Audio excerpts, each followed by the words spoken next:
دنیا میں عطا فرما دی تھی۔ مثلا آپ دیکھیں کہ اہل جنت جو ہیں وہ اللہ تعالیٰ کا دیدار کریں گے جنت میں۔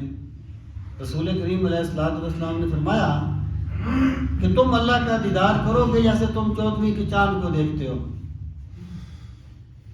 لیکن اللہ تعالیٰ نے رسول کریم علیہ السلام کو وہ آنکھ اسی دنیا میں عطا فرما دی تھی کہ آپ نے اسی دنیا میں اللہ تعالیٰ کا دیدار کر لیا تھا۔ اس طرح اہل جنت کے بدن سے خوشبو آئے گی، جب وہ کھانا کھائیں گے تو ان کے بدن سے خوشبودار پسینہ نکلے گا جس کی وجہ سے ان کا کھانا ہضم ہوگا۔ تو اللہ تعالیٰ نے سرکار کے پسینہ مبارک کو اسی دنیا میں خوشبودار کر دیا تھا۔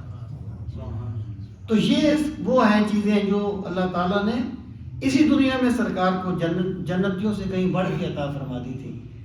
تو ان یطوف بالبیت بطیب فیہ مسک، جس میں کستوری کی آمیزش ہوتی تھی۔